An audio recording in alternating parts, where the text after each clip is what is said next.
नमस्ते, मैं हूं शिवम। जो दिखता है वो होता नहीं, जो होता है वो दिखाई नहीं देता। 2022 की बात है। एक आदमी था, रिटायर्ड गवर्नमेंट ऑफिसर। 30 साल सरकार के अंदर काम किया उस ऑफिसर ने। सिस्टम को जानता था, सिस्टम की भाषा जानता था, सिस्टम की चालें जानता था। उसने एक आरटीआई फाइल की। सिर्फ एक सवाल था उसमें, भारत के कितने रेगुलेटरी बॉडीज के चीफ पोस्ट अभी खाली हैं और उन्हें फिल करने के लिए एवरेज कितना वक्त लग रहा है। 3 महीने बाद उसका फोन टैप होने लगा। 6 महीने बाद इनकम टैक्स का नोटिस आया उसको। कुछ था नहीं उसमें, लेकिन प्रोसेस खुद पनिशमेंट थी। और 1 साल बाद उसकी आरटीआई एप्लीकेशन ऑफिशियली लॉस्ट हो गई। मैं आपको ये इसलिए नहीं बता रहा कि आप शॉक हो, चौंके, परेशान हो। मैं आपको ये इसलिए बता रहा हूं कि वो आदमी कोई एक्टिविस्ट नहीं था, कोई जर्नलिस्ट नहीं था, वो सिस्टम का हिस्सा था और सिस्टम ने उसे ही निगल लिया। आज हम वही सवाल पूछेंगे जो उसने पूछा था, लेकिन इस बार पब्लिकली, डेटा के साथ और आपके सामने।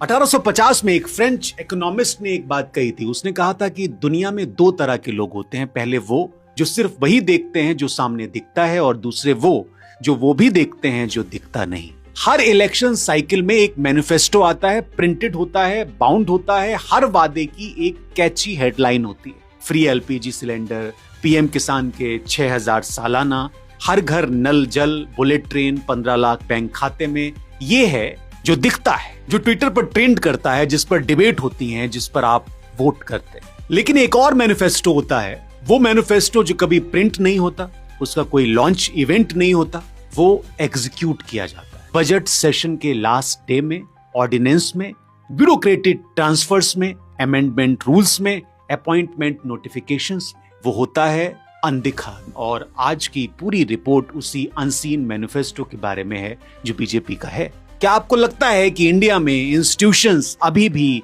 जेन्युइनली इंडिपेंडेंट हैं?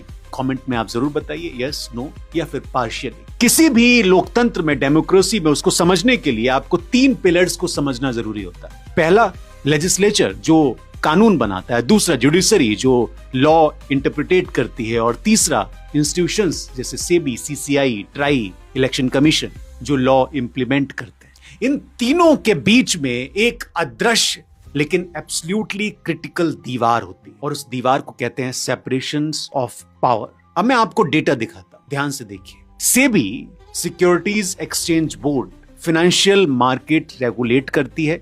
CCI, competition commission corporate monopoly check करती है। ट्राई, टेलीकॉम रेगुलेटरी प्राइसिंग और पॉलिसी डिसाइड करती है। ये 3 की बात करते हैं। इन सब के टॉप पर 22 से 23-24 में वो ऑफिसर्स बैठाए गए जिनको लेकर सवाल उठे। जैसे सेबी में माधवी बुच,